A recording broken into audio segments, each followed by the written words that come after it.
We brought out speakers from different disciplines, business, art, programming, and storytelling, and from people who have worked across a variety of platforms, PC, mobile, and consoles. So they're going to be discussing what was the Philippine game industry like years ago before the tablets and the App Store. And we will be finding out from these old men of game development. And let us hear them regale their stories of their battle scars and their good old days. So let me introduce to you our panel speakers. First up, he's currently the creative director of OrangeNose Studios. He's passionate about games. He's been in game development since 2008 in various roles.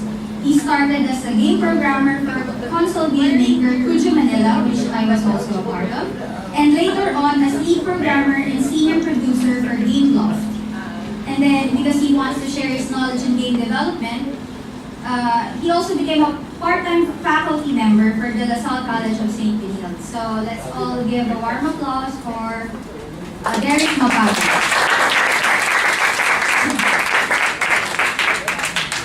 Our next panel speaker, he started working in the game development industry in 2010 at Anino as a lead programmer.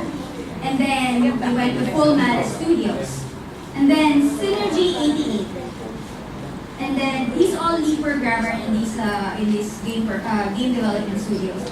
And then later on he created his own game called Warrior Defense, which was released in 2014. Download it. So currently, he's programmer and producer of just a newly established game studios called Squeaky Wheel Studios. Just the title as Squeaky Wheel. So let's all give a hand for Marnielle Estrada.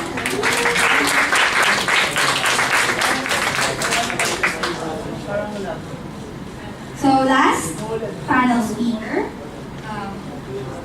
He's the current founder of Squeaky Wheel Studios and is best known internationally as the artist for the critically and commercially successful Prison Architect. It is an extremely complex simulation management game of building an entire prison ecosystem. So this game is featured at Rock, Paper, Shotgun, and he's locally better known for his artwork for Party Animals. Party Animals is a cheeky political satire and strategy game about a fictional tropical island that's currently in the grips of election season, i.e. Philippines. So let's all hear it for Brian Sumo. For this panel, Gabby Dizon will be moderator. He's from Altitude, but I'll introduce him later on because he will be joining the set 2 of our panel. Hi guys, so I'm Gabby, as Cherry said, and we want to cover I guess the last decade of game development in the Philippines. And we have 3 people here na, all very established. And I think they come from, I would say, different eras in game development. With Ryan being there 2004 onwards, si Derrick like 2008, yeah, so like 7 years, and si Marnielle 2010 onwards. Yeah, so I think a lot these people have very different and unique experience to share with all of you on what game dev was like, what kind of resources we had, what the environment was then. So let's start with each of you. Si Cherry gave an introduction, but give I guess 2 minutes background of who you are and what we've done so far. Hi guys. Palakpakan.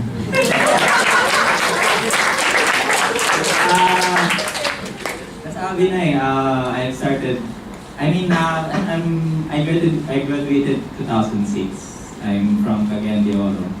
Tapos, somebody hired me. So, dito sa Manila. So, I grabbed the opportunity kagad. Pero gusto ko talaga game dev.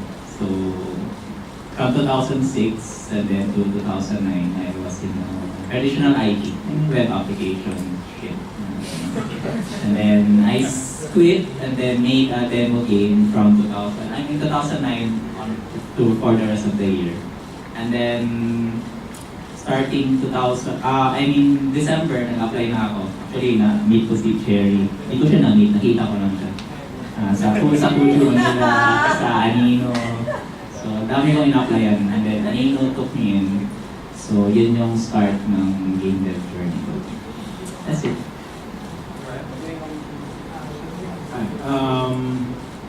So my memory is kind of bad. I think no, just bad memory. I think I grew up. I think I graduated 2004. This is a long time ago. There was no industry then. I worked at a call center actually for around 7 months. I graduated with a degree in fine arts, visual communications, and usually that translates into an advertising degree. And I could not land a job in an advertising agency, so I took the route of every other person who couldn't find a job and worked for a call center. Yeah. And then about 7 months into that job, I saw a job at, parang that was the first time na medyo nauso yung mobile games. Around 2004, 2005, that was like J2ME, like the Nokia phones that had actual keypads. And I answered a job ad for this company called Wireless One. I found it just a random forum. It wasn't even a jobs forum. I don't even remember exactly how I found that job. But yeah, so I applied. And I got the job, and then 7 months later, the company went out of business. And then after that, there was EPLD actually had a small content dev group that was producing games for the mobile also. And then, so I applied there, and then after 7 months, that company went under. And then I went out of game dev for a while before ending up doing freelance work. And I can tell you guys more about that later on. But for now, let's move on to Derrick. Hi, I'm Derrick, and I think my story is more, let's say, more traditional, if I can put it into words. In 2008, I graduated as a comp-sci student, software development, pure software. So I wasn't into any other disciplines. And in game development, as you know, it has a wide range of disciplines that we need. Right? So when I graduated, actually I went into OJT on a IT firm, and because the people around me says that game development there's industry we will not do blah, blah, blah, blah, blah. Okay, OJT IT firm, and then I was there. I was staring at my PC. I was really bored, and I told myself, this is not the industry for me. So I tried out game development, and I found out that it is something that's for me, that will fit what I like. And 7 years later, I'm here, and we have a more vibrant industry. I don't know, maybe mostly language, I don't know. And I think I have made the right choice, let's say. And across the 7 years, I think I have gone through around six position changes, I think. And I went through a lot of disciplines. I had a lot of fun, let's say, and there's still a lot of things to learn. But game development is something that I really enjoy. So let's talk about your first jobs in the industry. Let's start with Ryan. With your first game industry job, what was your role? What kind of work were you doing? And I guess what platform? And what was the working environment like that? So the first company that I worked with was called Wireless One. I'm feeling startup siya. So we were in, I think our office was somewhere in Ortigas, or I think is anyone familiar with the Medical Plaza building? It's near Lake Pearl Drive. It's around that area. It was just a small office. There were 3 programmers and like their business guy who was like he graduated from LaSalle College. I forget exactly what his degree was or anything. I still remember his name. I don't want to say his name though.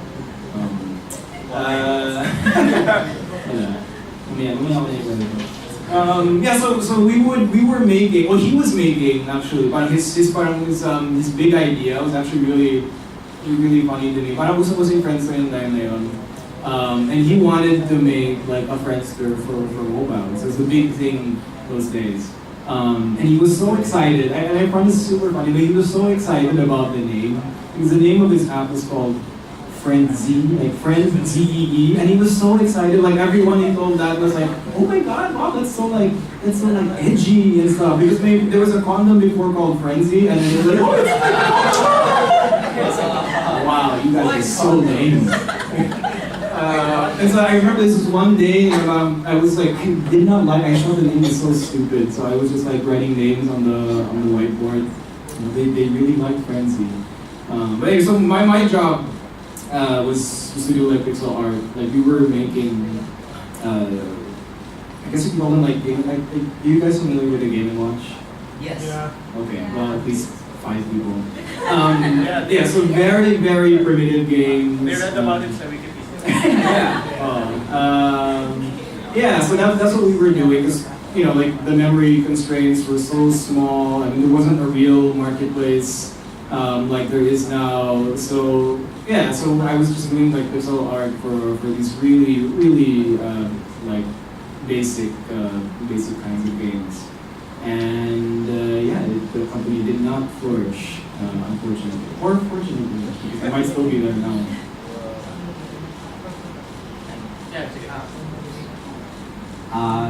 So I got into in January 2010. So I was very fortunate enough. The company got a license to make a game for Despicable Me, the first Despicable Me, and then there was already an iPhone. It was iPhone 3GS, so that was the best iPhone at that time. So there was no Unity at that time. Meron ng Unity, there's already Unity, but the usage is not that, it's not that good yet. I don't know, but so we used like Objective-C. We used Objective-C is the language we use for iOS apps. So now we're using Swift, but on our time it was Objective-C. It was a combination of C++, C, and then Objective-C. So it was really hard. and then there was also a lot of pressure because it's a licensed game. And, it's Despicable Me, and then they sent us this really big art Bibles. And then they sent us videos, and then there's a watermark of our producers. Because if it spreads, and then they know where it came from. So those kinds of stuff. What else? And our office is very cramped. Then I remember that after every day after work we play Dota. The Dota, not the Dota 2, the Dota Warcraft. Does anyone know? Yeah, the Dota Warcraft. So we play that, and yeah, I mean that was the. I mean, technological wise, that was the scene back then. Okay, so sa akin siguro, it was 7 years ago, and first company that I went into is Pujo Manila. May mga ibang. Just one person. So, yeah, the first impression in Pujo, sabi ko nga kanina, I was, OJT ko was in IT. And when I went into Pujo, lunchtime, people are playing Dota. Like Marnielle. As I said, I'm now in the correct company. We're playing Dota. And bago pa lang ako, and I already played. And yeah, usually pag if you're like you, parang pabango ka muna. Pero nagkaroon pa agad ako, and yeah, that's when I said, I'm in the right company. But kidding aside, we were doing console games, so we were doing a Wii game back then, but it wasn't released. But we're using Torque script. Maybe familiar ba sa Torque? Unity and that. So we're using Torque script. I actually like that anyway, but hindi na nag-fly na yun. Unity and nag-tech over. But we're using Torque and the rendering section of the engine was ported to render to Unity. And it was fun kasi, well, I think Fuji was the first one to create a console game. I'm not sure. Or a Wii game pala. Wii game. And it was fun because I was just used to building stuff on my PC, and now I can see it in a console. And for a new guy in game development, it's I can see stuff that I do in the TV. So it's really fun. And we also went into iOS development back then. iPhone 3G pa yun. So sobrang. Pag nakita kami ng iPhone 3G, parang wow, so fast. So imagine 480 by 320, it's already like the cutting edge technology back then. And so it was really funny because if you use the iPhone 3G now, it's like the slowest thing that I ever used. So yeah, the technology flies fast, and I think, old. I just think it's funny that all the three companies represented here make history with Dota. Like, my first days EPLDD, parang I sat down at my computer and the guy comes up to me. So, may kailangan ko install na software. Okay, fine, whatever it is na software. And he gets up and says, okay, sige. And I look, and it's Warcraft. So, okay, so I guess this is the right company for me. I just want to point out na the first game company namin, we were playing Warcraft 3 Frozen Throne. Wala pang Dota man. Yun yung lunch break namin. Alright. Anyway, so this question is more for Marnielle and Derrick. So I think a lot of the people who started in the game industry in the 2000s, most of them got into outsourcing at some point. So I guess what were some of the more notable games that you made, or what were the ones you were most proud of or most popular? And how was it for you being a developer doing outsourced games? Fortunately, the first game that I made in the game company is also my favorite. That's Despicable Me. That's because I made lots of stuff in that game. I made lots of engines, graphical engines, physics engines, very useful stuff that became a staple at the company. So, and then after that project, I was promoted to lead, and then I wasn't assigned to any games anymore.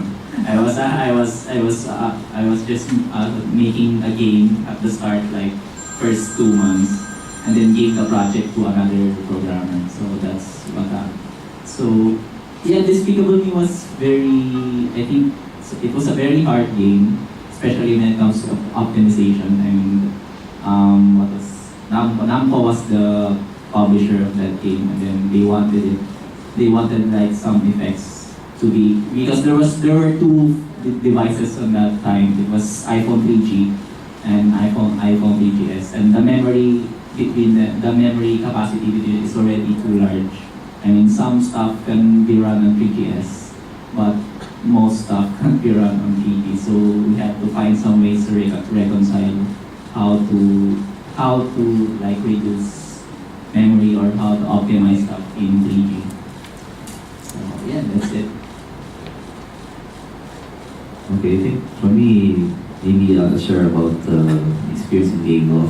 So, in the early years of Game Off, it was porting house. So we were porting games from J2M, Nokia. Nokia to the DS, the Lumang DS. The DS one, Lumang DS, okay, DS. And PlayStation, and also iPhone. So in the early years, ganun siya. And yung part na yun, it's, let's say, really bloody. Because my experience with Gameloft is, well, Gameloft kasi is a French company, and I don't know if it's really their culture, but they're more tough, let's say, in terms of time. So it was really bloody. But we were able to survive, fortunately. But after siguro maybe in year 3 or 4th year, when I became producer, we were already doing more creative stuff, let's say. We moved to more creative projects. And for me, my most notable would be NFL 2040. So I was the producer for that.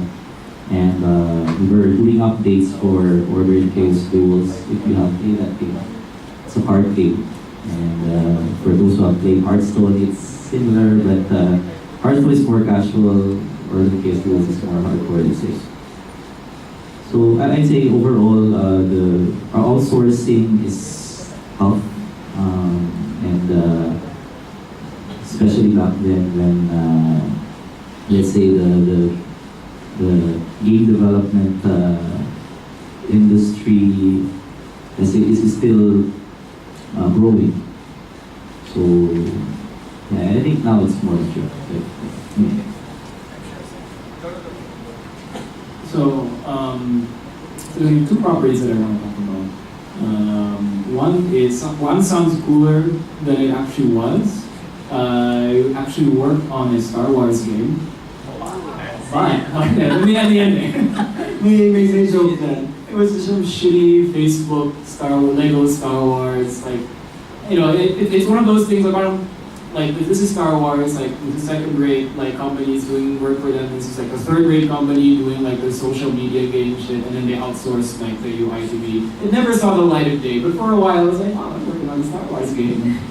So that was interesting. And the second interesting property I worked on, which came at my lowest point in my freelance career, was a comic book called Thong Girl.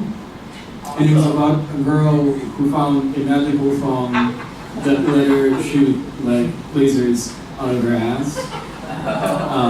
And they wanted me to make sprites for a mobile game. Thankfully, they ran out of money and that game never saw the light of day. So, yeah. Yeah, so if anyone wants to continue that IP, I think your opinion, yeah. Okay, Ryan, so I think you're probably one of the first people here to get into, I guess, what you would call international indie scene, working with Trevor and Disco Pixel. So how was it like, and how did you actually break in?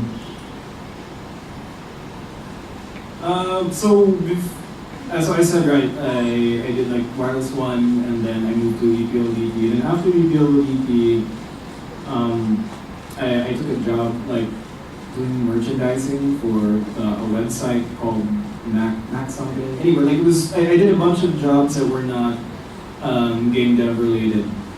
And that ended up, my last job that was non-game dev related was at this company called Calibria, and they were doing, they were a mobile messaging company. So I always thought it was weird that someone was trying to do mobile messaging when there was text messaging, but that's beside the point.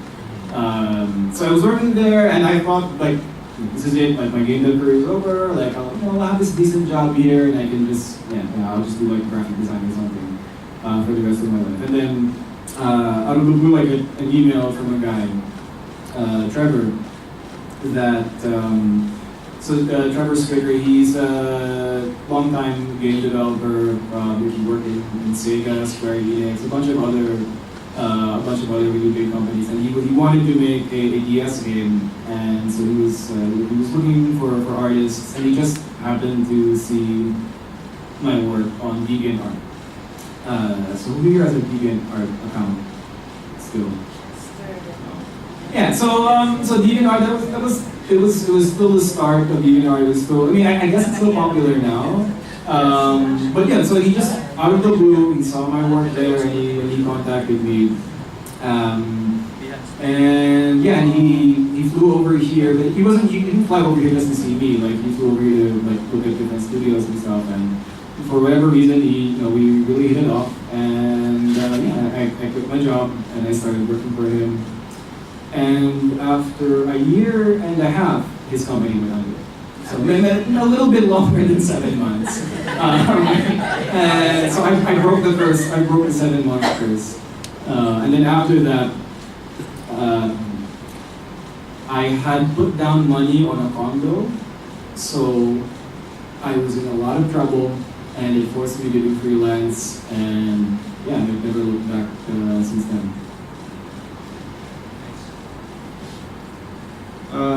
Okay, so this is for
prepared me for what we're doing now. That said, holy shit, it wasn't enough. There's a lot of stuff I had to learn about just like the legal processes of like starting a business, doing accounting. So like I found an accountant, I found a lawyer. Luckily, my wife has a friend who's a lawyer, and so like a lot of this stuff is you have to have you kind of have to have wide networks so that you can reach out to those networks if ever you decide to run like a business. So those are the kinds of things that I've had to deal with, such that when I actually get to the work part of my workday, which is actually like doing some art, like I'm so happy because it's not all the other stuff. I mean, not to mention marketing. You kind of have to be really aggressive, like a shill or an asshole on Twitter or on Facebook. Wear the t-shirts, right? It's weird and it's terrible because people think like, oh, you must be like an extrovert or something. It's like, no, I hate people. I hate all of you. But I just learned to turn on this switch where like, hey, you want to see my game? Oh, this is how it plays. Or I hope you like it. Please download it on this or that website. Thank you very much for your time. But that's all acting. So I guess you have to learn a little bit of acting. If you want to start your own company. Okay, so for Derrick naman, so you're both a creative director and a programmer at your company now. So can you walk us through like what that job is like? What's your mix of roles? What do you do, and what kind of games are you doing? Okay, so firstly, we're a company that does mass market casual games. That means smaller scale, around 1 week, 2 week retention type of games, and it's just mostly focused on let's say new game mechanics or something fresh, art, something on that level, and yeah. I'm still doing games, and the timeline that we have is around 1 week to 2 weeks, something like this. Super fast. It's just smaller scale games. So I'm still doing games, and as a creative director, I'm mentoring and guiding our other game teams because we're a company that for each game team is just 2 guys. It's the programmer, producer, musician, everything, and then the artist. Then we just collaborate and then create a game on our own. We conceptualize everything, and we make other people test our game. It's really funny because when we have a new game out, or we have let's say we call it basic gameplay. And with basic gameplay out, just go down on the street and let people play our game, and we get some feedbacks. Because yeah, for me, if also we're targeting mass market casual gamers, right? So everybody must be able to understand the game. So we're the ones who do that, and it's let's say my life as a developer. There's really a lot of things that's from development to everything, and I think that's part of startup life. Let's say you get to go into a lot of disciplines, and must be able to be open to do that. And I mean, because in game development there's a lot of disciplines. So yeah, I think that's what mostly expected. Okay, last question before we take a Q&A from the audience. What excites you about the game scene here in the Philippines now? Or if you don't want to answer that, what pisses you off? Let's stay positive. What excites me? Si Nico. Nico excites me. Basically, I mean, those guys that makes hardcore, mid-core level games, Steam, PC games, or not the mobile. There's yung PC action, those types of games. Then we are making that kind of game. So I hope that more developers will go into that sector. I mean, it's hard to get in there because it's not the usual thing, and it's also very hard compared to like if you make mobile games. Mobile games are smaller, so yeah. I know. So I guess I hope there will be more developers that will make those kinds of games.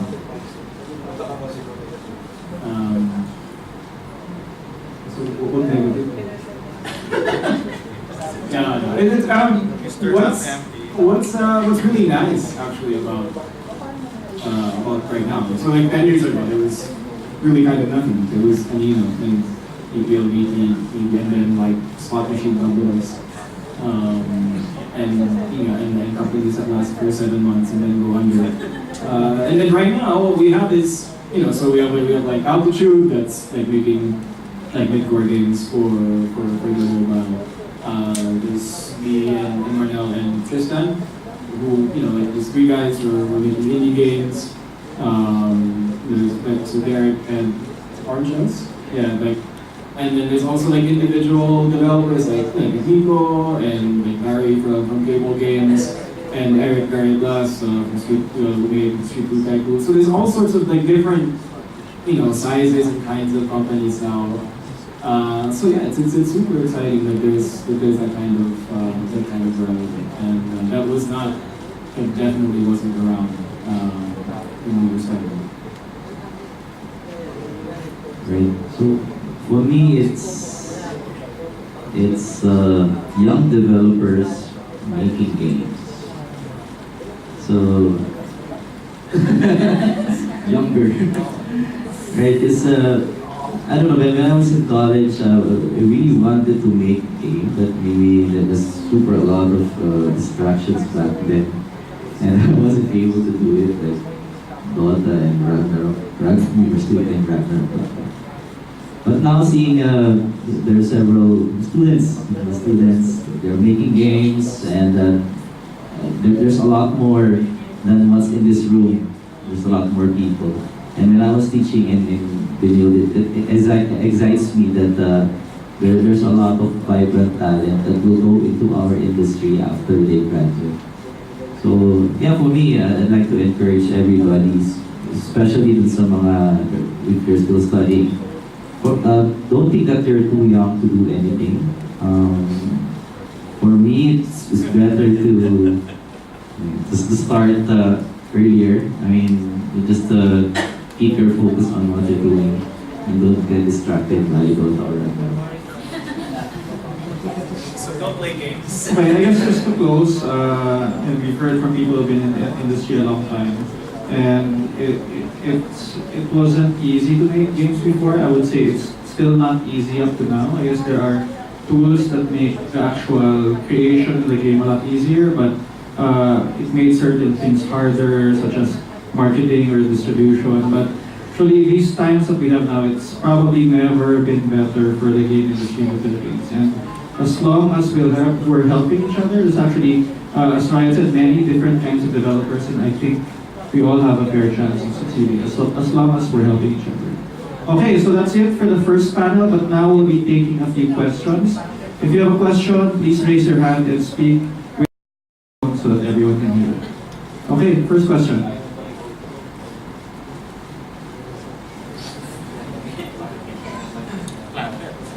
Oh, So, I'm thinking, what skill or personality type are you most looking for in a teammate? Would you say something that is most valuable to you in somebody to join your team? What would it be?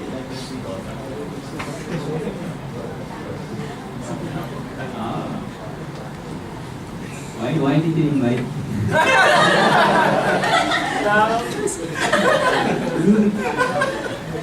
Oh, very good question. My reference would be wire defense. So I was looking for an artist. And then there's this couple, robot with a smile, I think. Shelly and Marvin. So I think for me is I have to know them personally. Like I have to know their attitude, like are they professional? So I know them both because they used to be IGDA board members. Then we used to hang out like before. So when I got to show them the prototype of the game, they got excited. Then they're willing to do it for a lesser price. So that's really important for me. For a very affordable price.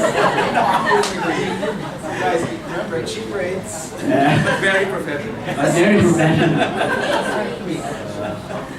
Yeah, I guess that's for me. I mean, I have to know them personally. I guess for me, I approach looking for teammates like looking for a romantic partner. Tell us more. No, I don't know. Like, well, first of all, don't be an asshole. Or like, I guess a romantic or friends. Like, I can't work with anyone that takes themselves too seriously or thinks that their ideas are like super amazing or like they're the shit. Like, oh, fuck you. Your ideas are. Maybe you'll have good ideas, but if you have to sell me on the idea, like you can't just tell me the idea. It's like, oh wow, that's old. You're so. Let's drop the game I'm working on now. Let's make your game because you're amazing. No, like even if you have a really good idea, you have to convince me. And so yeah, so like Marnielle said, you kind of have to get along with each other. Now, in some ways, that might you're gonna have to kind of make a choice maybe sometimes between like someone who's really talented but also an asshole, or someone who's kind of less talented but it's much easier to get along with, as like a wider like variety of topics that they're interested in. I tend to value the latter, like someone that I can get along with. Who knows? I mean, maybe I made the wrong choice with Marnielle and Chris. but I'm happy with my choice, and so I guess that's what's important. Pick people that you're gonna be happy working with. Okay. So I think similar yung sa inyo dalawa. Okay, sa akin siguro first thing to mind, as meron ng dalawa, first thing to mind, then yung after I heard them, parang diba? Okay yung sinabi nila. First thing to mind was passion and craftsmanship for me.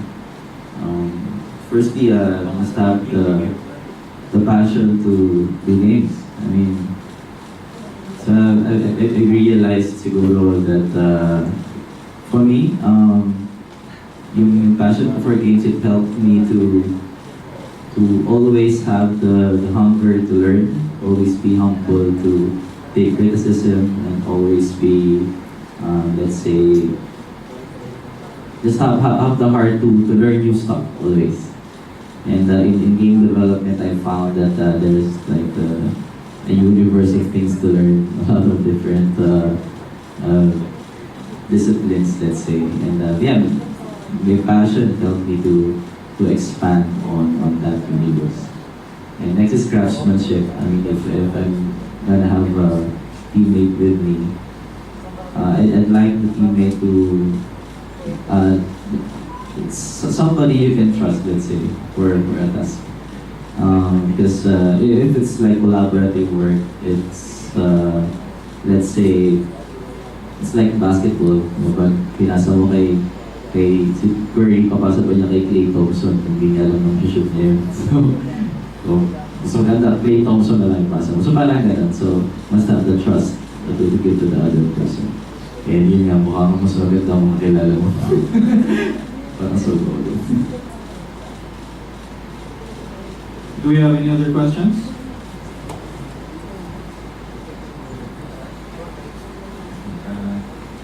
First of all, Marnielle, you excite me also.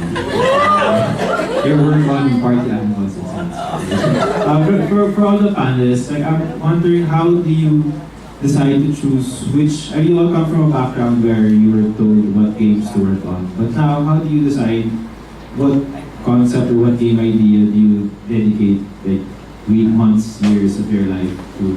And do you spend a lot of time dwelling on the decision, or you just jump in with prototyping, or what your individual methods are? Yes. For me, if I have an idea that sounds good enough for me, I do prototype first before jumping. So that's what happened with Party Animals. Warrior Defense. And for Party Animals, I just liked it. I wasn't in the team, in the original team at first when they showed their game. So I actually liked that kind of game. So I guess that's it. And just interest, what interests you. Feel like they go ahead. So the question was like, how do you choose like your projects? The concept or the game idea was kind of scripted. Yeah. I mean, we all, you know, I think everyone here can say that they became a game developer because they wanted to make the games that they like. And so that's obviously the primary consideration. And then after that, you know, maybe a little bit you have to think about if for example, like this is a game that you want to make a living out of, meaning but it's not just a hobby game for you. You know, start to think a little bit about, is this game marketable? Like who can I pitch this game to? If you're looking for a publisher.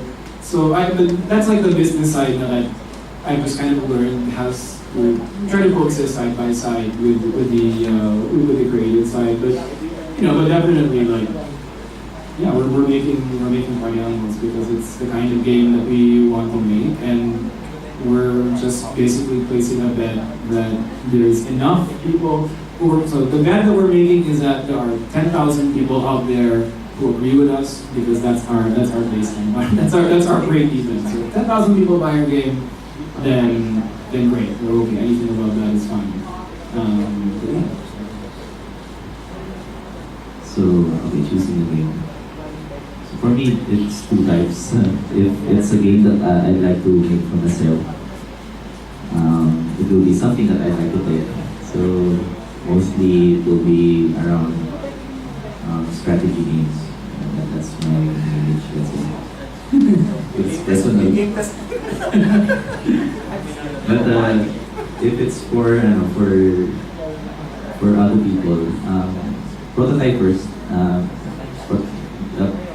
Come up with the prototype as fast as possible.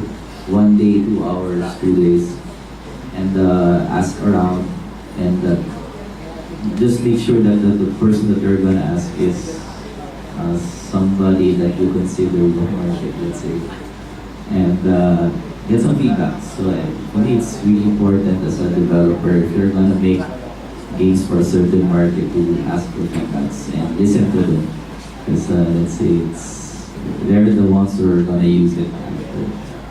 So yeah, that's it. Any other questions? Yeah, we have time for one last question. Or maybe two. What is your trademark when creating a game? Yeah. What is? Medyo, it's a little vague. Can you, How do we know as a gamer or a player will know, oh, this game was made by you guys? We're not that old. I know. Signature style. It's kind of good for I mean, we want, like, for community Marnielle, like, we want to make games that are Like for Squeaky Studio, we wanted to be super giant games. If you're familiar with super giant games, yeah, they're the maker of Bastion and Transistor. So they're not very big. They don't have 50 people. I don't know. Last I heard, they are like 10 to 20. So, but they make really good games that I really like. So that's the kind of company that we want. That we stay low numbers, but we make really games that we are part of the target market. And for me, siguro, we want to make stuff that isn't really. So games as a genre is pretty young. So right now we have movies and books, like those mediums have basically like covered every topic under the sun. And right now we're starting to approach that point, but you know, for the first like whatever three decades of games, it's about swords and guns or like falling blocks, but which is great. But like, yeah, there are a lot of other topics that games haven't touched yet, and we're hoping we can like make games on those subjects without, while still trying to maintain like a relatively decent lifestyle, I guess. So yeah, so that's the risk that we're trying to take right now. Trademark. So I guess for me, maybe it was influenced by the company that I am now. Pero kung nag-game job na rin ako, it's always, let's say, hard games. Frustrating games. The difficulty curve is very high at this point. So, yun, siguro sa akin. Alright, one more question.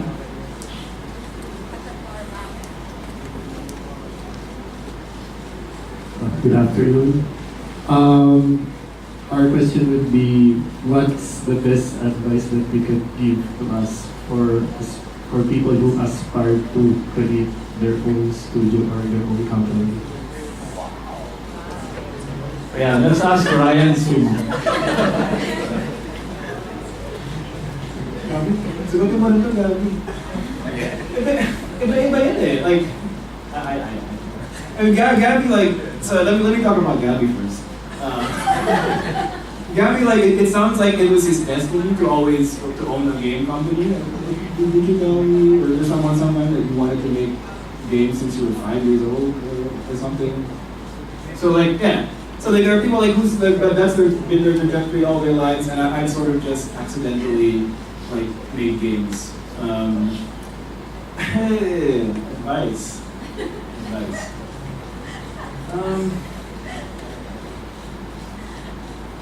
Find someone who can do like the business side of the games, or learn to do it yourself. It's very difficult. Yeah, holy shit, it's hard. Starting a studio is hard. Running a studio is hard, and making sure your studio doesn't close down is actually even harder.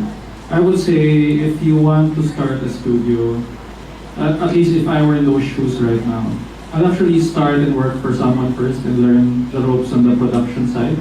Because it's very hard to try to learn production and the business and the marketing and all of that at the same time. So may sasabog, I'm sure may sasabog.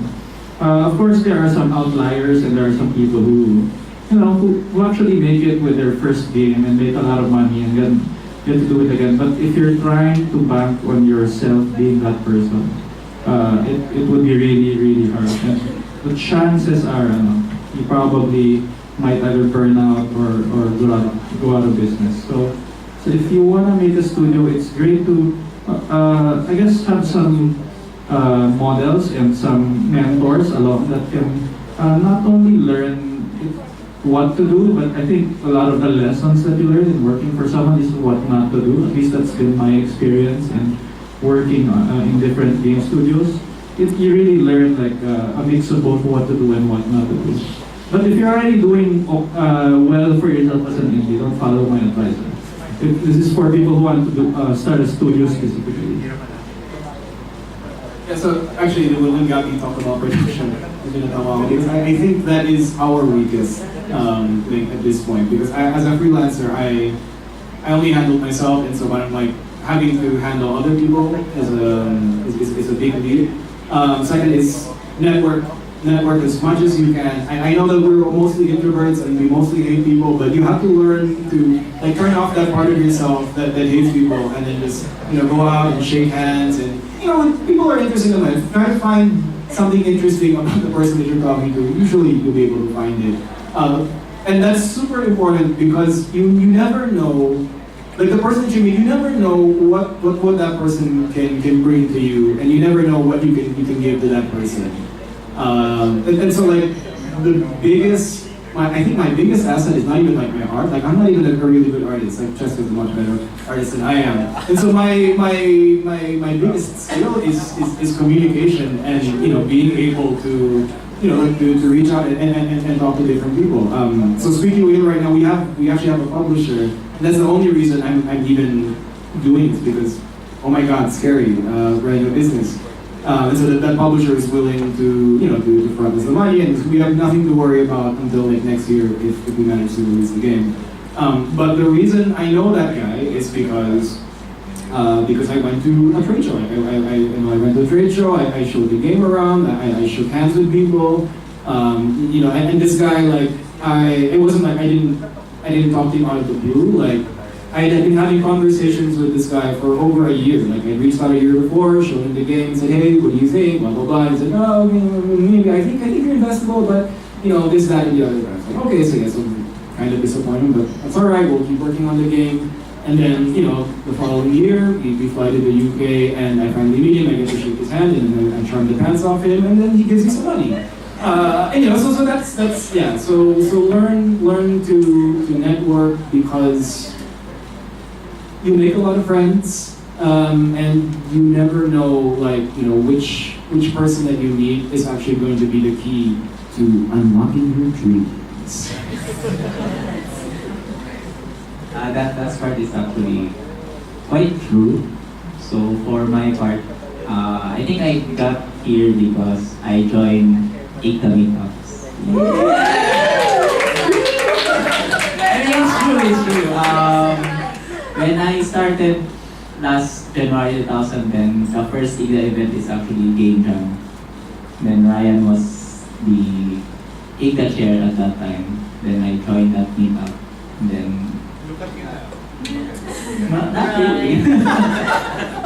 So because of those meetups, so I get to meet, like, Perry, Nico, Gabby, and then these are guys that are outside the company that I worked on at that time. So if I hadn't meet them, then there's no Marnielle. And then Chester,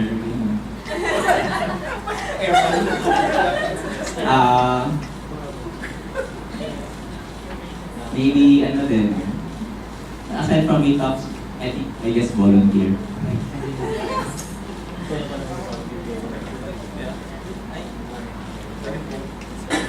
Okay, so we're done with the first panel. Please stay here. There will be a second panel featuring myself and my co-founders at Altitude Games. So.